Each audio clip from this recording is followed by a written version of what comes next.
the importance of the long-range mountains. And, Mr. Speaker, I look forward to concluding my remarks after question period. Thank you. The member will have 5 minutes remaining in her debate after question period.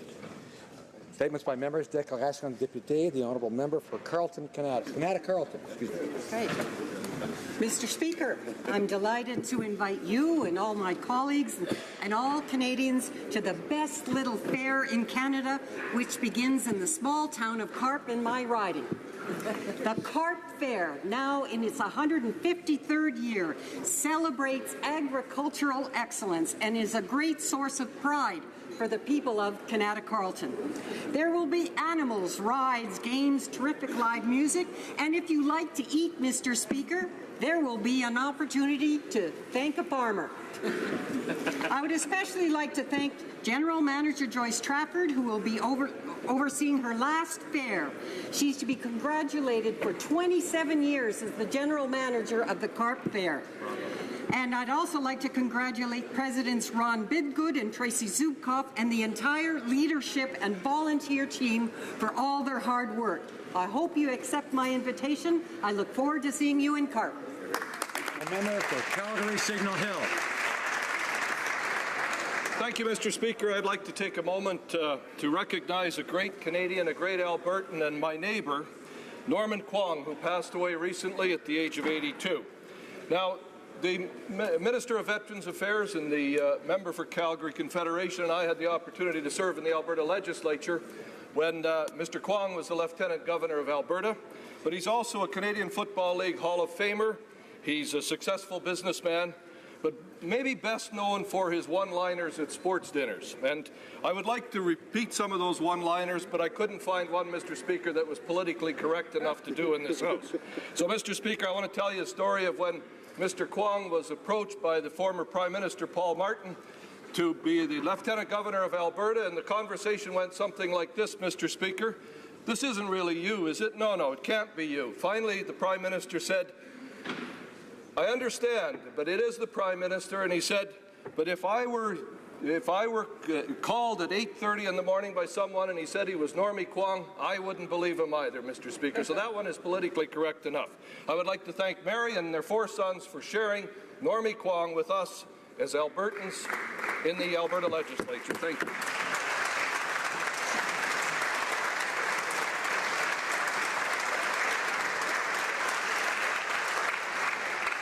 The honourable member for Kitchener South Hespeler. Bonjour, guten tag, hola, tuanse, namaste, sat sri akal, konnichiwa, marhaba, ni hao, hello. Mr. Speaker, today I rise to congratulate the Waterloo Regional School Board and the Waterloo Regional Crime Prevention Council on the 10th anniversary of Say Hi Day. On this day, students are encouraged to say hi to other students. Within the broader community, people are encouraged to greet neighbors they don't know by saying hi. This is a great opportunity to meet someone new, make more friends, and to help build a greater sense of community in our region. Saying hi helps connect people in our community, it nurtures a sense of belonging and inclusion, and it removes barriers that separate people. I believe that we can learn something new from everyone we meet. That is why I encourage you to not be shy, just say hi. Thank you.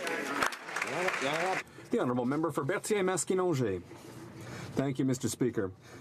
The 38th Annual Buckwheat Pancake Festival will be held from September 30th to October 9th in Louisville. This fun and family-friendly event has been attracting festival-goers from across Quebec and Europe since 1978. There's something for everyone, particularly when it comes to traditional gastronomy. You can, well, tip back a caribou, taste the famous buckwheat pancakes, and try many local products. I'd like to congratulate President André Auger, Honorary President Paul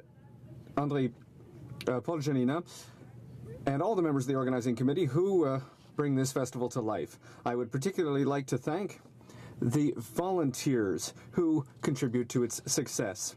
And I invite everyone to come party with us in buckwheat country, taste a great little pancake, and participate in the many shows and activities. Have a great festival.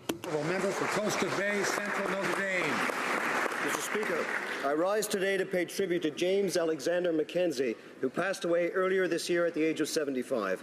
Dr. Mackenzie, born and raised in Glace Bay, Nova Scotia, leaves a lasting contribution to Canada through his dedicated work as a professor of law and a chief negotiator. He worked tirelessly to resolve the claims of Indigenous groups across this country. Jim's negotiations of commercial fisheries agreements in Atlantic Canada, implementing the Marshall Decision of 1999, set out the foundation for greater economic self-sufficiency for these communities. Also, his leadership on the negotiation of the Labrador Inuit land claim led to the establishment of the Nunatsiavut government in Labrador in 2005, as well as the creation of the Torngat Mountains National Park. Jim will be remembered by his wife, Sandra Banner, his 5 children, his grandchildren. His efforts have made them proud and all of us in Canada very proud. Thank you very much. The honourable member for Sarnia-Lambton. Thank you, Mr. Speaker.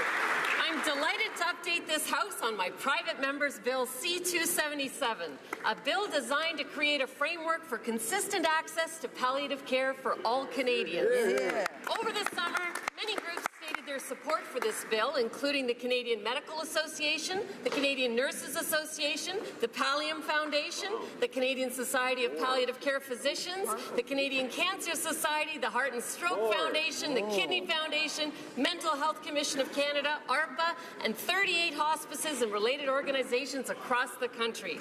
Canadians who have access to good palliative care choose to live as well as they can for as long as they can. The need for these services is increasing. Please do your part to help make this a reality by supporting my bill, C-277. The honourable member for Brampton East. Thank you, Mr. Speaker. It is great to be back. I had an amazing summer in Brampton East, connecting with my constituents. Almost every Tuesday, a group and myself, a team of volunteers, knocked on doors.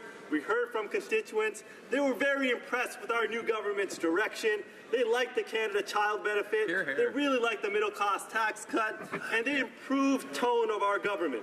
Mr. Speaker, democracy works best when we have an opportunity to connect with the people that sent us here in the first place. That is why I've always personally committed to being an accessible member of Parliament. Even though we are here in Ottawa, I will always be fighting for the people of Brampton East. As an advocate for using sports to build core skills, I continue to use every Sunday to host a drop-in basketball session throughout the summer. I invite all members of Parliament, if you're in the Brampton area, swing by and play some hoops. And most importantly, let's go Blue Jays. The honourable member for Sudbury. Mr. Speaker, September 25th is Franco-Ontarian Day, and for me and for many it's the opportunity to think of our departed colleague, the Honourable Maureen Bélanger. But today I'd like to take this opportunity to salute another great Franco-Ontarian, one of our great artists, one of our nicest voices, Paul Demers.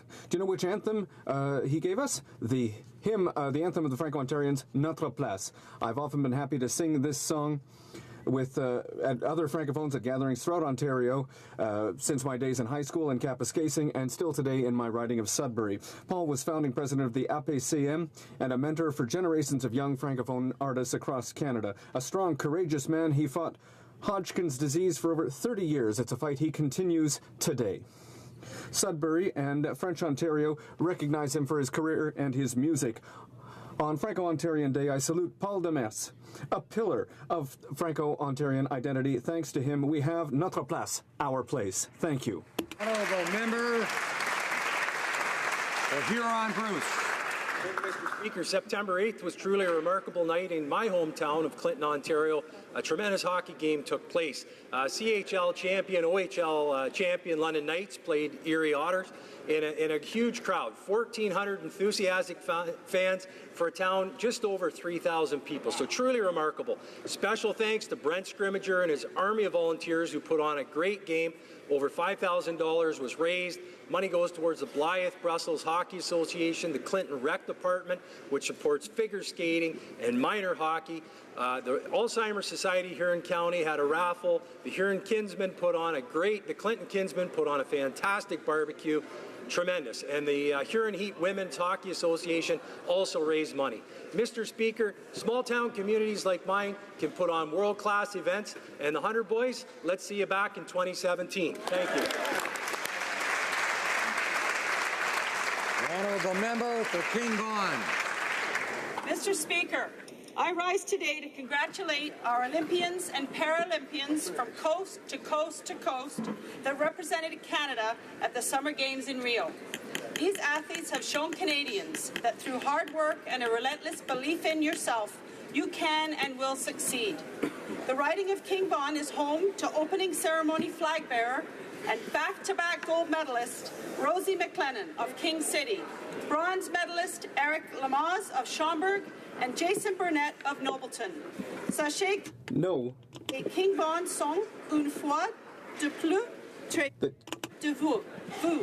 Mr. Speaker, I am humbled to represent these athletes as Member of Parliament for King Vaughan, and I ask this House to join me in congratulating all our Olympians and Paralympians that participated in the Summer Games.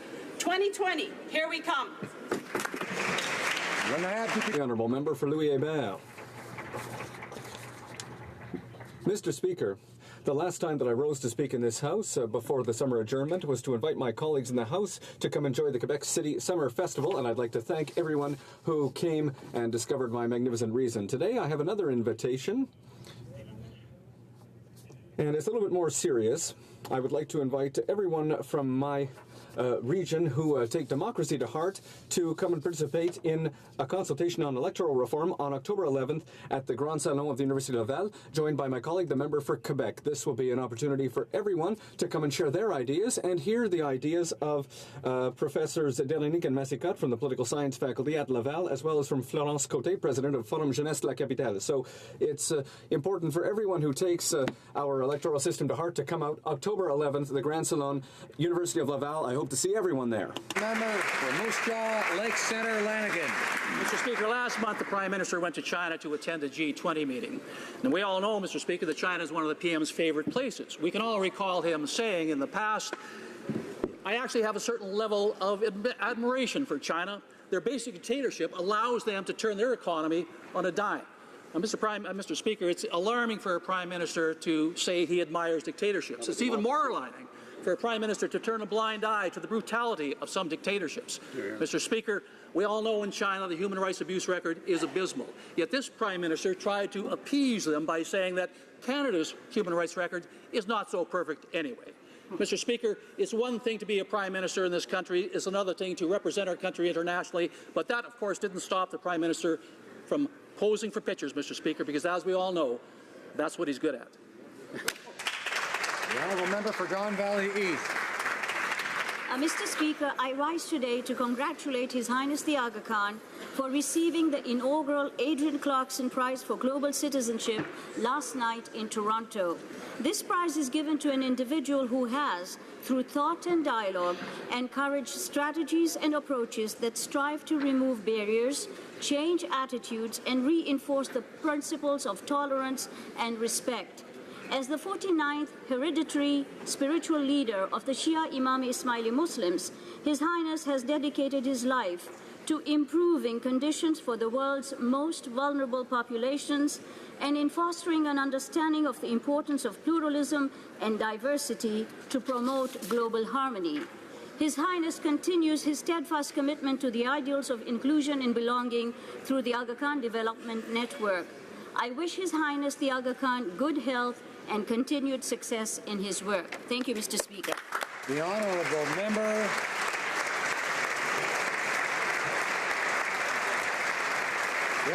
member for Windsor-Tecumseh. Mr. Speaker, I return to Ottawa re-energized after an inspirational summer in Wind City and my riding of Windsor-Tecumseh. First, I'd like to congratulate all the local yet world-class Olympians who made us so proud in Rio: Kylie Massey, Brian McBride, Maya Marie Langlois, and Ryan Cochran, Noel Montcalm, and of course the Tecumseh Thunder Baseball Organization for clinching the senior championship for the second year in a row. I salute Jan Wright and her team for putting on the Terry Fox book sale and Terry Fox Run, and to the amazing young people at Maya's Lemonade Stand for organizing another successful food drive. I appreciate the informative discussion for those who joined me at my electoral town hall that I hosted, and everyone that I've been able to meet and talk with at the fairs and festivals and barbecues. The people of Windsor-Tecumseh have an impressive social conscience and a sense of solidarity, and it is they who truly inspire my own commitment to... The honourable member for Calgary-Mindapore.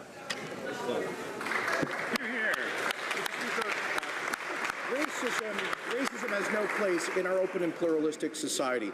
Bigoted anti-Sikh posters recently appeared on the campus of the University of Alberta. I know I speak for all members in denouncing these expressions of hatred.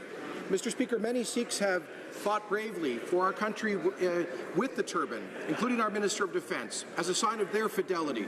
And I'm proud to have belonged to a government that defended this and other expressions of religious freedom, such as the right of Sikhs to wear kirpans in schools, in this Parliament, and our embassies abroad, and that stopped mandatory removal of turbans at airport security screening.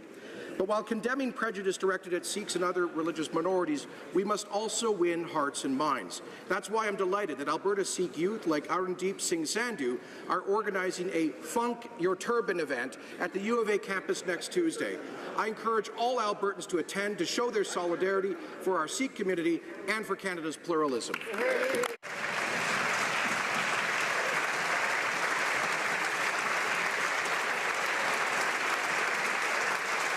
Honourable member for Scarborough North.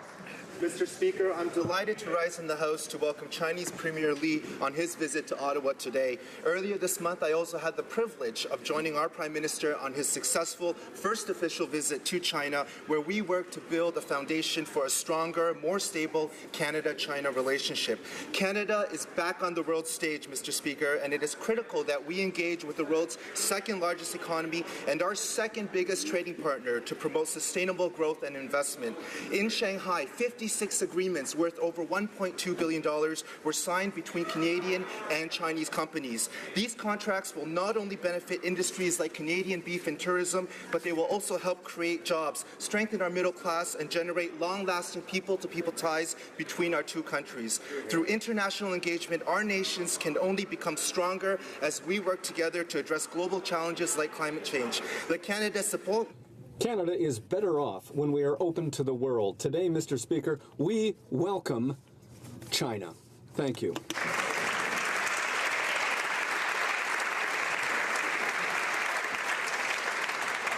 Questions orales, oral questions. The Honourable Leader of the Opposition.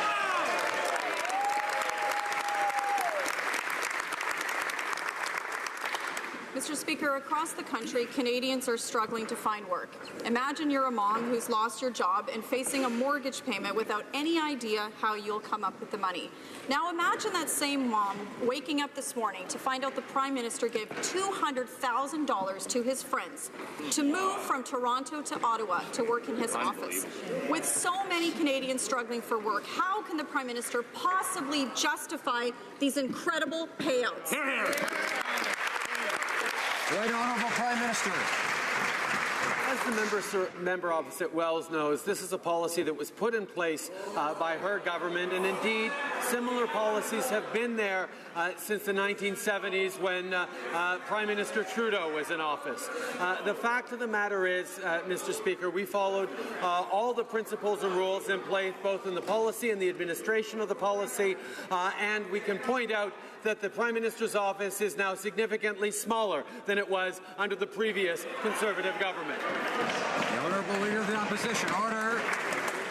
Well, Mr. Speaker, hundreds of thousands of families have had their universal childcare checks cancelled, their tax-free savings accounts clawed back, their tax credits for their music lessons or their soccer camps ended. All of this to pay for Liberal spending. Now we find out that spending included $220,000 to move 2 members of the Prime Minister's staff from Toronto to Ottawa. And this was a special deal signed off by him. How can he possibly justify this to families whose child care checks have been cancelled?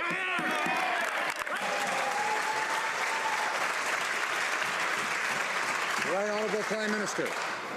Mr. Speaker, I find it pleasing that the member opposite actually highlights all the extraordinary things we've done for Canadian families. We stopped their program of sending child benefit checks to millionaire families, and instead we're giving them to the 9 out of 10 Canadian families who need more help. The members opposite actually voted against decreasing taxes for the middle class so we could raise them on the wealthiest 1%. That, Mr. Speaker, shows how out of touch the members opposite continue to be. Honourable Leader of the Opposition.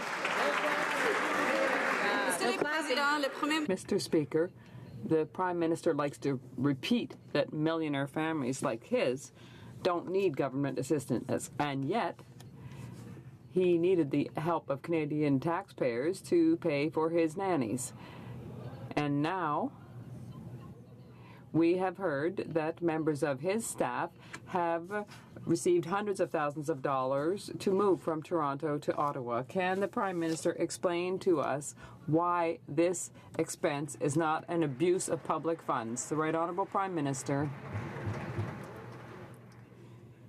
As the member knows very well, this is a policy that was put in place many years, in fact decades ago, and it was the former Conservative government that updated just a few years back. So we followed all of the principles of the rules.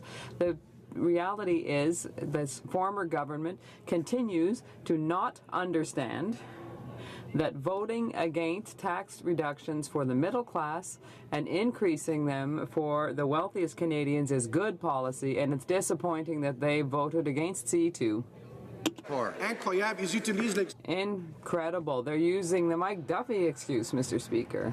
Yesterday brought yet more job losses for Albertans, dozens losing their jobs at Western feedlots, with its closure a key part of the Western beef industry. Company President Dave Plett says that recent government policies like Bill 6 and the carbon tax contributed to the decision to close their operations. So with yet more proof that carbon taxes kill jobs, will this government please reconsider its ideological determination to impose a job-killing carbon tax on Alberta?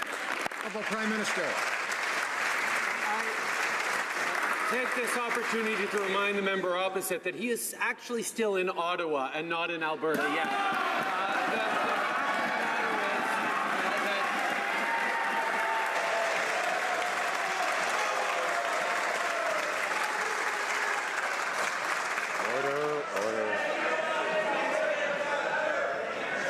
Order. I know members want to hear the answer. The Right Honourable the Prime Minister has the floor. The fact is, farmers in Alberta, like farmers across the country, are pleased with the news that we have settled the canola issue with the Chinese, that we have actually offered also progress on bringing bone-in beef to China. It is the hard work that this government is doing to create opportunities for our farmers, for small businesses across this country to engage with the growing Chinese market that we are so pleased with today. Now, member for Calgary-Mindapore. So whether it's here or Alberta, I'll always fight for people's interests, Mr. Speaker.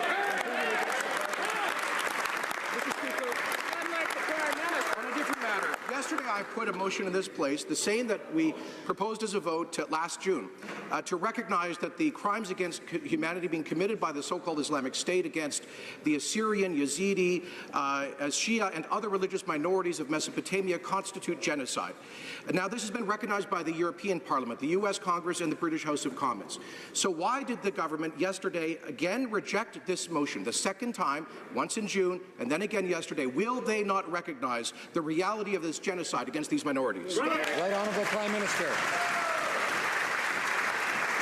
It is a real shame to see the extent to which people are willing to play politics with the lives of the most vulnerable people in the world. This government recognizes that acknowledging genocide should be done on the basis of extraordinary facts and wise counsel internationally, and not just political grandstanding by members like the member opposite. Honourable member for Outremont. Speaker, the Prime Minister once said that Chinese dictatorship is something that he admired. We now learn that that wasn't a slip of the tongue. It is a fundamental principle of Canadian democracy that you do not send people to be tortured or killed. Canadians agree on that. Amnesty International and Human Rights Watch confirm the systematic use of torture and frequent executions in China. The immigration minister sees the profound moral problem of an extradition treaty with China. Why doesn't the Prime Minister? Right Honourable Prime Minister. Mr. Speaker, what this renewed and stable relationship with China allows for is an airing of concerns and difficulties faced by both countries. The fact that we now have an ongoing dialogue where we can highlight concerns we have about consular cases and indeed in some cases resolve them, the fact that the Chinese can bring up issues that they have requests or questions about is what a strong relationship is all about. But as I have reassured Canadians many times, as I have said to the Chinese leadership, as I am happy to say in this House, Canada has very strong principles around the rule of law, around extradition treaties, and we will not bend those principles for anyone. The honourable member for Outremont. Worth if it comes from a dictatorship that abuses human rights, Mr. Speaker. La Chine est une... China is a dictatorship, and it doesn't respect the rule of law. They systematically violate people's rights, according to Amnesty International. And the Prime Minister thinks this is a good area or a good place we could extradite people to. So if China promises and swears that they won't hurt the people that they want deported, will that be good enough for the Prime Minister of Canada? The Right Honourable Prime Minister.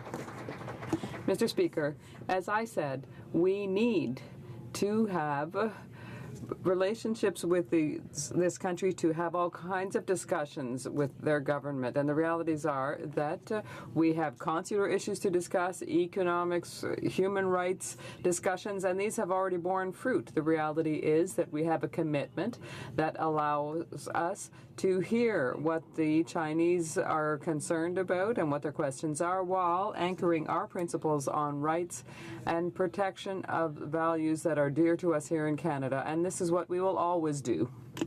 Le Premier ministre a promis. The Prime Minister promised that we would have a true nation-to-nation relationship, then it would be established with the Aboriginal peoples of Canada. He also signed the United Nations Declaration on the Rights of Indigenous Peoples. These two principles require the holding of exhaustive consultations and reconciliation. How can the Prime Minister get out the steamroller for the Site C Dam project, whereas the issue of Aboriginal rights is before the courts? Is that a respectful relationship? The Right Honourable Prime Minister. Canadians expect that we will have a renewed relationship with Aboriginal peoples, and that's exactly what we're doing. We are committed to consultations. We want to understand their concerns and work with them to create benefits and economic opportunities for them. We will continue to build a better future for Indigenous peoples in this country in partnership with them and in respect of our processes. This is what Canadians expect from us, and that's what we are doing. The Honourable Member for Outremont.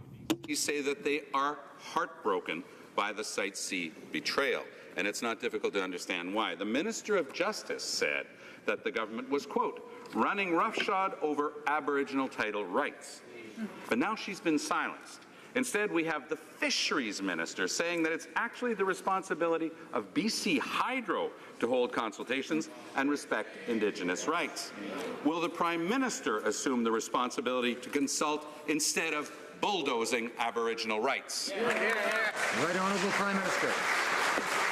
Mr. Speaker, we continue to respect the concerns that Indigenous peoples have on a wide range of issues because we continue to listen, consult, and work in partnership with them. We know that we need to move forward on both protecting environmental stability and on protecting economic growth. Canadians expect that, Indigenous Canadians expect that, and we will continue to work with the kind of respect we have always shown towards Indigenous Canadians. The Honourable Member for Lévis-Lotbinière. Mr. Speaker, We now know that the exorbitant moving fees for 2 employees of the Prime Minister's office were, in fact, for his Chief of Staff and best friend of the Prime Minister. But putting a face on these expenses does not make it any more acceptable. Mr. Speaker, having the right to claim something does not give the right to abuse the money of taxpayers and to spend carelessly. How can the Prime Minister justify these expenses to Canadian families? Thank you, Mr. Speaker. The government has a policy for officials moving and has had this since the 1970s. The rules in place were rewritten in 2008. In this case, most of the costs were associated with legal fees and with the real estate sales involved. This has the great majority of these costs are, as I said, legal fees and real estate fees, and in line with the rules. The Honourable Member for Lévis-Lotbinière. Mr. Speaker, when this government claimed that it would be open and transparent, Canadian families did not expect that they would openly waste their money. With all due respect to the Liberal Party, giving more than $200,000 to one employee and a friend of the Prime Minister is quite unacceptable. It was unacceptable at the time of the sponsorship scandal, and it still is today. When will the Prime Minister understand that Canadian taxpayers' money is not his money? The Honourable Government House Leader. Mr. Speaker, we have set up a team of passionate Canadians who are very competent, and they will be offering Canadians the change for which they voted. These people had to sell their houses and move their families here to Canada, as with all of the moves were carried out in compliance with the rules. Thank you, Mr. Speaker. Mr. Speaker, we learned yesterday that the almost over $200,000 that the Prime Minister signed off on was to move his 2 closest friends here to Ottawa, spending over $200,000 to do so. And his excuse, his justification was, the rules made me do it. Mr. Speaker, that is not sufficient. My question for the Prime Minister is, does he think it is appropriate to spend over $200,000 to move 2 people from Toronto to Ottawa? The Honourable Government House Leader. Thank you for the question, Mr. Speaker. Mr. Speaker, we built a team of passionate, hardworking, extremely qualified Canadians to deliver the change Canadians voted for. The government has had a relocation policy for public servants and ministerial staff since the 1970s. The current rules in place were written in 2008 and have been followed by every minister's office since. Any relocation was done in accordance with the guidelines.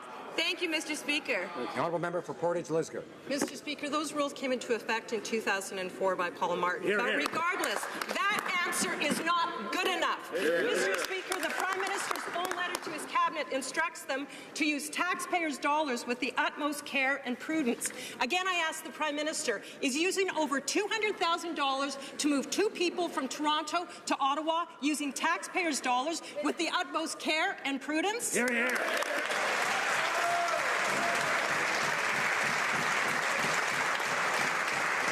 The Honourable Government House Leader. Thank you for the question, Mr. Speaker. And in the same document that the member has quoted, it also states that this government has raised the bar on transparency, and we will continue to raise the bar. Let me remind Canadians that any relocation was done in accordance with the guidelines. Thank you, Mr. Speaker. The Honourable Member for Elgin, Middlesex, London. Mr. Speaker, is that why we had to go to the Globe and Mail to actually find out these answers? Yeah. Canadians want to know why Liberals gave $1.1 million to Liberal friends. The Justice Minister doled out $114,000, and Foreign Affairs Minister forked out another $146,000. Worse still, the Prime Minister gave his millionaire friends $200,000 to move from Toronto to Ottawa. When will the Liberals tell us exactly how they justify spending this money? The Honourable Government House Leader. Thank you for the question, Mr. Speaker. Mr. Speaker, the rules that are in place were written by the previous government. What I find kind of fascinating is the conservative criticism of the rules that they themselves drafted while in government. Thank you, Mr. Speaker. Member for Elgin, Middlesex, London. Speaker, Order. we're going to try this again. You know, Mr. Speaker, it shouldn't be too surprising that Prime Minister's best friends learned how to stick taxpayers with the bill. After all, Jerry Butts and Katie Telford learned directly from the Wynne McGuinty Liberals. Exactly. In the race to spend and misuse taxpayer money, the Prime Minister is clearly now in the lead. When will the Prime Minister explain how he justified giving his best friend Jerry $126,000? Government House Leader. Mr. Speaker, thank you for the question. The government has had a relocation policy, public servants, and ministerial staff since the 1970s. And it's important to note that these are the same rules that also apply to the military, the RCMP, and the public service. Any relocation was done in accordance with the guidelines. Thank you, Mr. Speaker. The Honourable Member for Sherbrooke. At the time of the revelations of the Panama Papers, we've seen now that there's a new leak of information involving the banks and Canadian businesses.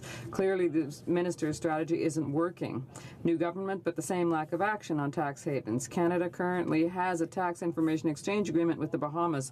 We have to think that it's clearly not working. After yesterday's revelations, does the Minister of Revenue intend to review this agreement to ensure that there truly is an effective exchange of information and that will allow us to deal with tax frauders? The Minister of National Revenue. Mr. Speaker, our government committed to fighting against tax evasion and tax avoidance and to ensure that our tax system is effective for all Canadians. Allow me to be very clear.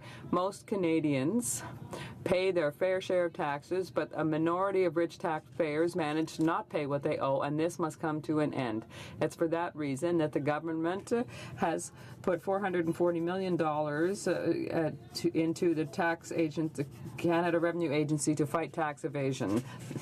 These are the answers from last year, not from this problem, you know? Exactly. New records from the Bahamas are showing that 3 of Canada's big banks are setting up thousands of offshore companies in the well-known tax haven. Liechtenstein, Switzerland, Luxembourg, Isle of Man, Panama, and now the Bahamas. We have tax agreements with all of them, and we're supposed to get this information from all of them.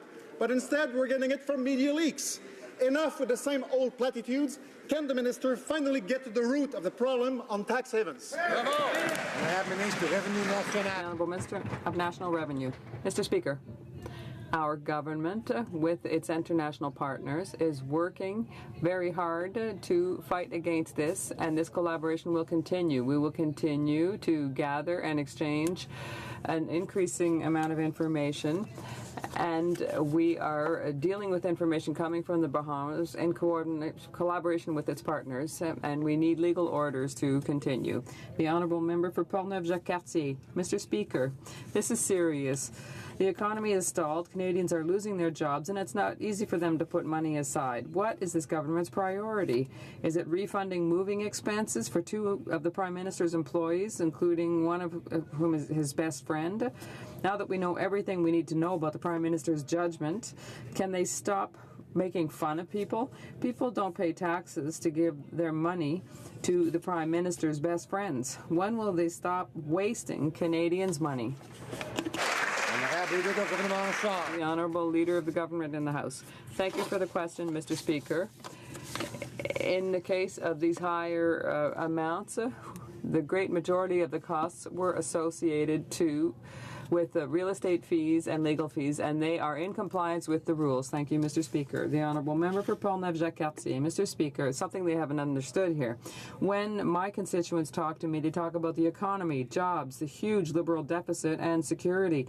Those are Canadians' priorities. With this Prime Minister, it's his friends first, and then digging into the public purse. That's the Liberal Party. Mr. Speaker, does the Prime Minister understand that he wasn't elected to reimburse moving fees of his best friend? Can the Prime Minister start being responsible and demonstrate some rigor when it comes time to managing the money of Canadian families? The Leader of the Government House Leader. Thank you, Mr. Speaker. I'm proud that we have brought a passionate and competent team to work here and offer the population the changes that they voted for. And it's true.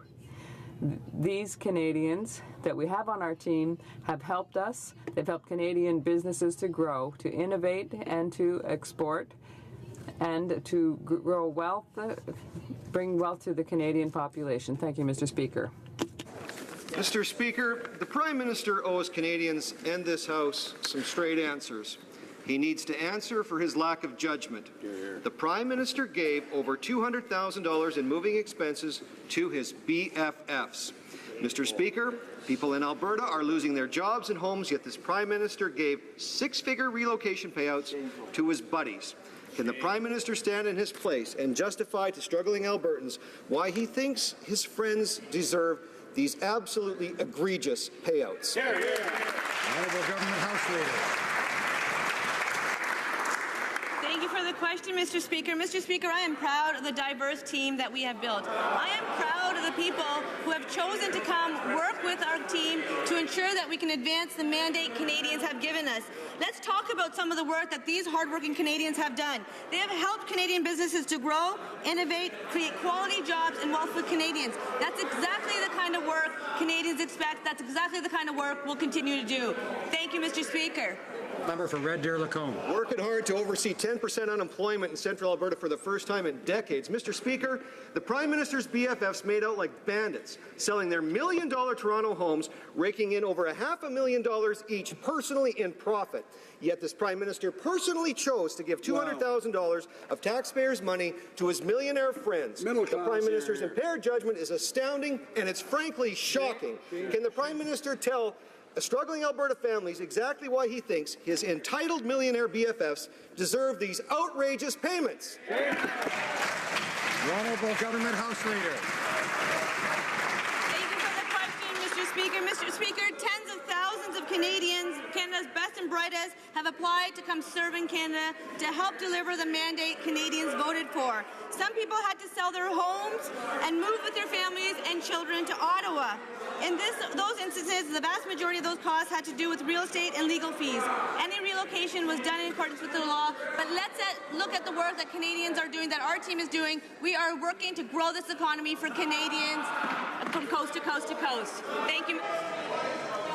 Honourable Member for Vancouver Kingsway. Mr. Speaker, there is an overdose epidemic gripping our nation. 2,000 Canadians are expected to die this year alone. Now, stakeholders are unanimous that opening supervised injection sites is one way we can start saving lives immediately. Yet this government has refused to amend conservative legislation that the former Liberal health critics said was designed to block new sites. Will the Liberals listen to the evidence and amend C2 so that we can take action and start saving Canadians' lives? The Honourable Minister of Health. I've been working with all of my partners across the country on a comprehensive plan to address the opioid crisis in this country. That includes making sure all the pillars of drug policy are addressed, including harm reduction. One of the most effective mechanisms of harm reduction is supervised consumption sites. I have instructed my department to make sure that there are no unnecessary barriers in place. We are addressing the legislation and look forward to dealing with it appropriately to make sure that those sites will be available for Canadians. The Honourable Member for Hochelaga. There are people who are dying every day, so they need to keep their promise as soon as possible. The minister doesn't seem to have a problem paying a fortune to move his cronies, his chiefs of staff. He's unable to pay public servants who work tirelessly. Now, it appears that there's a report that recommended that Phoenix be rolled out more gradually, but the minister didn't even read it. There are 58,000 public servants who are waiting to be paid appropriately.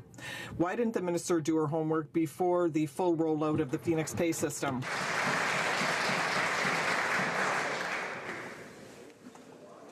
The Honourable Minister of Public Services and Procurement. Mr. Speaker, it is totally unacceptable for any public service employee to go without pay for work performed. That is why we have worked so hard putting in place additional measures to deal with the situation with which we're facing. Right now, additional employees have been hired. We have put in place measures to make sure that people who have faced hardships are being helped. We are doing everything we can to fix a problem that is none of the employees making, but is one that we will fix. The honourable member for Calgary Skyview. Thank you, Mr. Speaker. During the campaign, we committed to making significant improvements to Canada's national security framework by improving existing legislation, strengthening the accountability and enhancing radicalization efforts. My question is to the Minister of Public Safety. Can the Minister please update the House about the government's efforts to ensure that both our national security and our rights and freedoms are protected? Thank you, Mr. The Honourable Minister. Mr. Speaker, on Tuesday I was very pleased to table in this House a National Security Green Paper, which is intended to stimulate public debate as we proceed with unprecedented national security consultations to let Canadians at long last have their say about how to keep our country safe and how to safeguard its open, inclusive and democratic character at the same time. This is in addition to other measures like the Counter-Radicalization Initiative, parliamentary scrutiny through Bill C-22, and other measures that we will put before this House. Mr. Speaker, this is an absolute priority for government, and we're moving as quickly as we can. Honourable member for Thornhill. Mr. Speaker, Canadians are still waiting for answers on the Liberal foreign policy flip-flop with China. The immigration minister said in August that Canada would never negotiate an extradition treaty with China while China maintained the death penalty. Only weeks later, the Liberals timidly announced an agreement to begin negotiations for an extradition treaty. Now, the Liberals deny strings were attached to China's sudden, long overdue release of Kevin Garrett. So, Mr. Speaker, exactly what is the explanation? Parliamentary Secretary to the Minister of Foreign Affairs. Thank you, Mr. Speaker. Here's the reality rather than conjecture. We have announced a high-level national security and rule of law dialogue as part of comprehensive discussions on expanding our relationship with China. The U.S. and the U.K. are holding similar dialogues. Canadian officials have met with their Chinese counterparts to discuss counterterrorism, law enforcement, consular matters, and rule of law. And as part of those discussions, conversations on extradition were held. And it was stressed Canada is governed by very high standards. The promotion and protection of human rights is an integral part of Canadian foreign policy. Thank you. The honourable member for Thornhill. Mr. Speaker, Canadians are well aware of China's imperfect justice system, the rigged trials, the brutal incarceration, the torture, and the execution. Our allies, the U.S., Australia, New Zealand, don't have extradition treaties with China. The Prime Minister, naively, says Canada has high standards, rigorous processes, but Canada has no control over what happens in Chinese prisons. And, Mr. Speaker, the Chinese have many ways of killing prisoners. Why are the Liberals suddenly humouring China given its cruel justice system? Honourable Parliamentary Secretary. The promotion and protection of human rights is an integral part of our foreign policy and a key aspect of our relationship with China. Both the Prime Minister and Minister of Foreign Affairs raised human rights concerns with their direct counterparts at every possible opportunity, including the most recent visit to China. These are not easy conversations to have. They represent a policy of engagement, a far cry from a policy of retreat and isolationism of the previous government. Thank you. Lethbridge.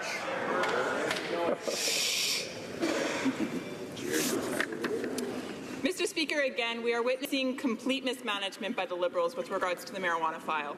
Over a year ago, the minister was told that marijuana being sold at illegal dispensaries was laced with both pesticides and fungicides. Yet the minister sat on the report and did absolutely nothing. The complete mismanagement on this file and the minister's continual display of horrendous mismanagement is putting Canadian safety at risk. Mr. Speaker, I would like the minister to answer for us today. When will she take the safety of Canadians seriously? When will she take action on this file? The Honourable Minister of Health. Mr. Speaker, we take the health and safety of Canadians with the utmost seriousness. We have in place a strict regime for access to medical marijuana. That includes testing of products to make sure that they are safe and free from contaminants. There are, however, dispensaries in this country which are illegal. It is not the responsibility of the government to regulate illegal products. We will continue to make sure that legal products are safe for consumption, and we will put in place a mechanism to make sure all marijuana is safe for consumption. The member for St. Albert, Edmonton, order. Mr. Speaker, the Liberal Supreme Court appointment process is an insult to Atlantic Canada. They are appending a 141-year constitutional convention guaranteeing Atlantic Canadian representation on the court. Of the 32 Liberal MPs from Atlantic Canada, is there not one who is prepared to stand up against this Liberal attempt to shut out Atlantic Canada? Honourable Minister of Justice. Thank you, Mr. Speaker. I'm pleased to stand up to speak to the process that we've introduced in terms of Supreme Court of Canada appointments, an open and transparent process that respects the custom of regional representation, that speaks to functional bilingualism, that speaks to appointing and identifying high-quality jurists that will fill the next seat, and also speaks to the principle of diversity.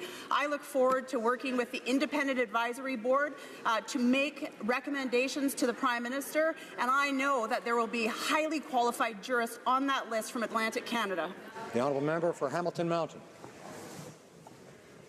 Speaker, yesterday's announcement of a potential deal to buy U.S. Steel Canada provides light at the end of a long tunnel for thousands of current and former workers in Hamilton. But the deal is far from complete, and the federal government needs to do its part. The Prime Minister promised to help when he needed their votes, but the Liberals have done nothing since to help Hamilton steelworkers and pensioners with everything on the line. When will the Minister sit down at the negotiations and ensure protections for these jobs and pensions? Honourable Minister of Economic Development.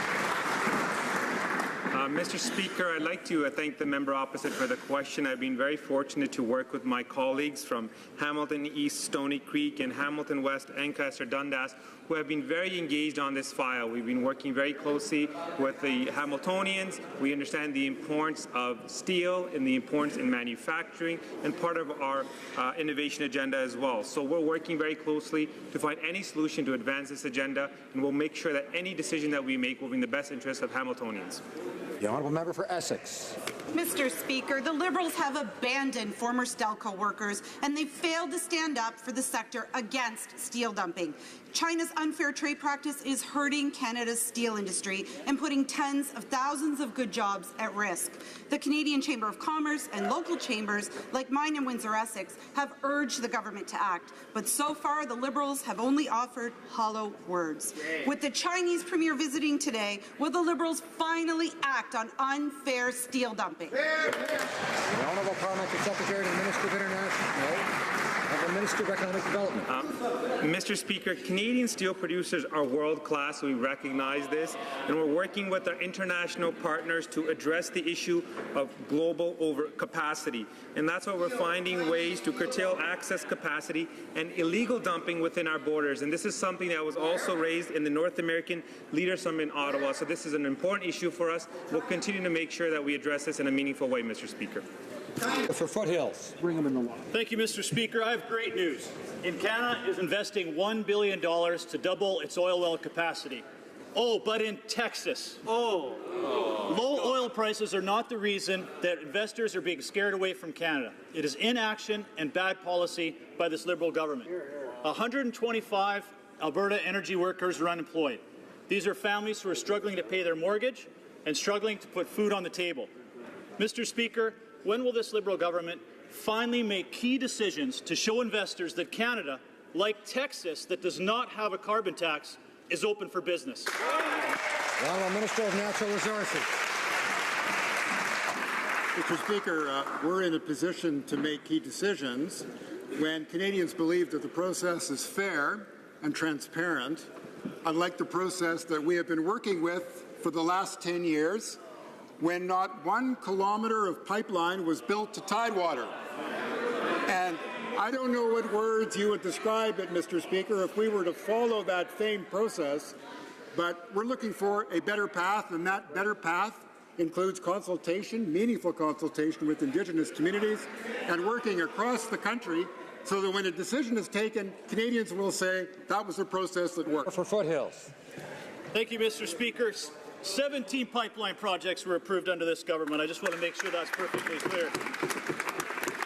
Mr. Speaker, the jobs crisis in Alberta has only gotten worse with the announcement yesterday that Western Feedlots will be closing its gates next year, meaning another 85 Albertans are out of work. But this goes deeper. With Western's 100,000 head of cattle off the market, this is going to be devastating for Alberta's barley growers and its beef processors. The main reason for the closure, according to Western Feedlots, is the impending NDP and Liberal carbon taxes. Mr. Speaker, when will this Liberal government admit that this job-killing carbon tax is an attack on rural The Honourable Minister of Agriculture. Thank you, Mr. Speaker. We're aware of the closure of the Western feedlots and certainly concerned. But what a day for Canadian agriculture. What a day for the canola farmers in Western Canada. What a day for the beef producers, the ranchers in our country. We obtain access to the Chinese market, and that's vitally important for the Canadian farmer. Thank you, Mr. Speaker. Honourable Member for Cypress Hills Grasslands. Well, Mr. Speaker, it's interesting. All that was achieved without the participation of the Agriculture Minister. Here's the results of the Prime Minister bringing his friends here. Alberta energy investment is lost. Agricultural jobs are disappearing. Industries are being hammered. This government's carbon tax scheme is being blamed, and the Liberals have already said that Canadians will be punished with ever-increasing carbon taxes. Mr. Speaker, this is how you destroy an economy, one Liberal policy at a time. When will the Liberals remove their bullseye from the Western Canadian economy? The Honourable Minister of Natural Resources. Mr. Speaker, the government of British Columbia understands about carbon pricing. The Conservative government of Alberta understands about carbon pricing. The newly elected Progressive Conservative government of Manitoba understands about carbon pricing. And across the other way, this government understands about carbon pricing and taxing pollution. We know that the NDP understands the importance of carbon pricing. The Green Party understands the importance. The Bloc understands the importance. Who does that leave, Mr. Speaker? The Honourable Member for Laurentides-Labelle.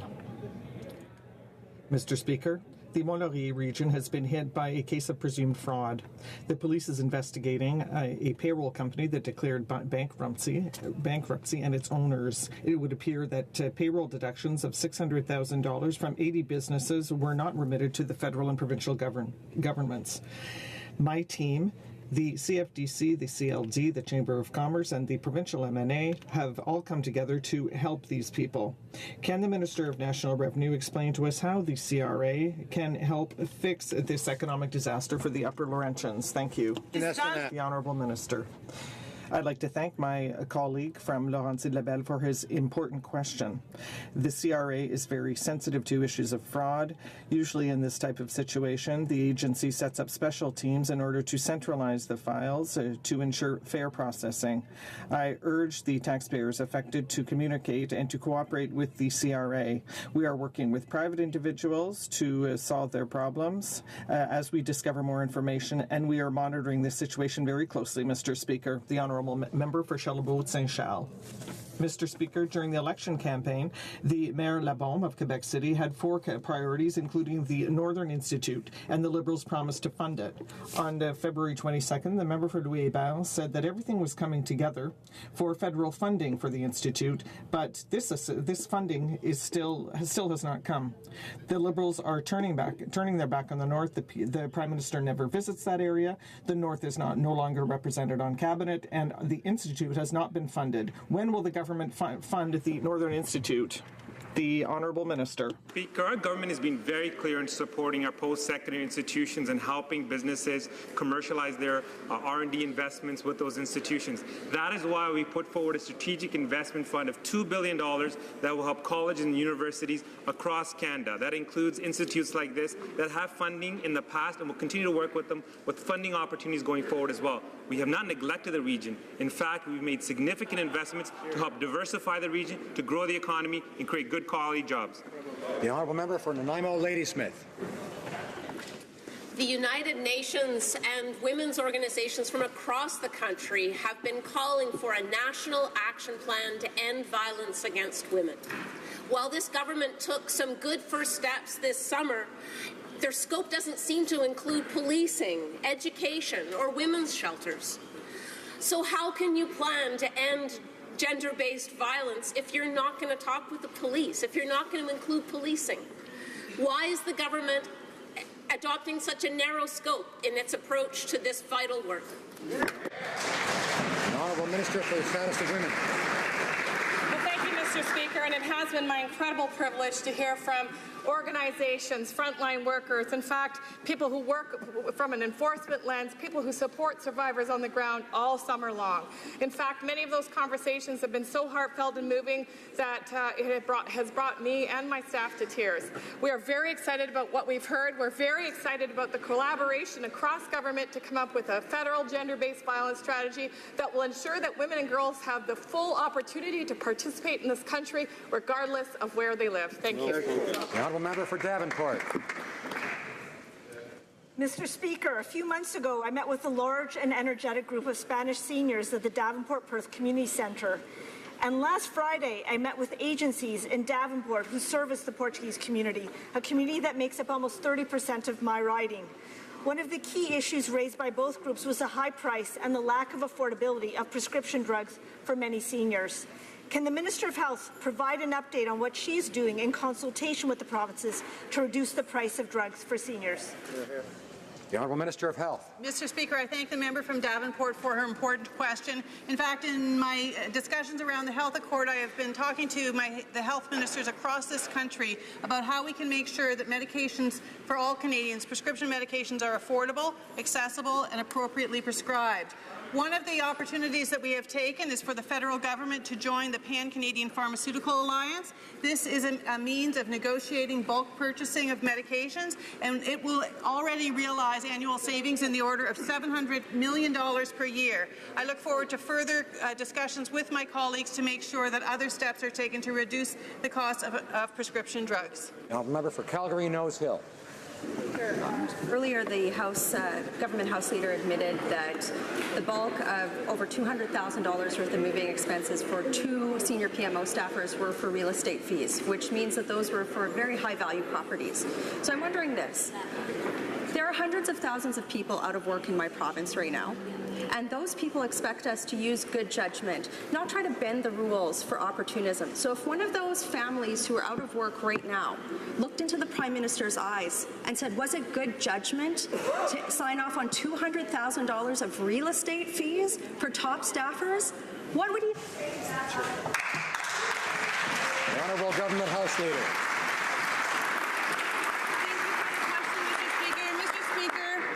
This government was elected on a promise to help grow the economy. This government was elected on a commitment to create good-paying jobs for Canadians. This government has built a team of hard-working Canadians that are committed to delivering on the mandate that we have been given, the mandate we will continue to work on, and I am proud of the team that we have. Thank you, Mr. Speaker. Honourable Member for Rivière-du-Nord. Mr. Speaker, after having sent his Minister of Health to bully the Quebec government by threatening it with penalties, the Prime Minister is now giving lessons in morality. He says Canadians are tired of governments that point fingers and accuse each other. How dare he? Will the Prime Minister stop taking sick people in Quebec hostage and, instead of making things worse, restore health transfer payments with no strings attached and forget this absurd idea of penalizing Quebec patients? The Honourable Minister of Health. Mr. Speaker, I'd like to thank my colleague for his question. Canadians expect that when they pay for health care with their hard-earned taxes, they will not have to pay a second time. And that is why we are supporting the Canada Health Act. The deductions provided for under the Act are a last resort, and we continue to work with provinces and territories to strengthen our public and universal health system. The Honourable Member from Mulcahy. Mr. Speaker, the Minister of International Trade says that she is ready to go to court to protect the lumber industry. And that's a good thing, because the Quebec forestry workers want free trade, not a bad deal. Last time, the softwood lumber dispute happened on the Liberals' watch, and it was Quebec that paid the price. That led our businesses to ruin, our workers to unemployment, and our regions to bankruptcy. Now, will the government promise that there will be no tariffs or quotas on Quebec softwood lumber? The Honourable Parliamentary Secretary to the Minister of International Trade. Mr. Speaker, I'd like to thank my colleague for the question. We're working very hard on this file. We heard the positions of Quebec from the industry and from the workers, and I can say that the Conseil du Patronat du Québec underscored the position taken by the Minister of International Trade. They're happy with it, and I can say that the workers that we met said the same thing. So, Mr. Speaker, we're working very hard on this matter to have a good deal for Canada and for Quebec. I would like to draw to the attention of honourable members the presence in the gallery of the Honourable Stephen Horseman, Deputy Premier, Minister responsible for families and children and responsible for military affairs for the province of New Brunswick.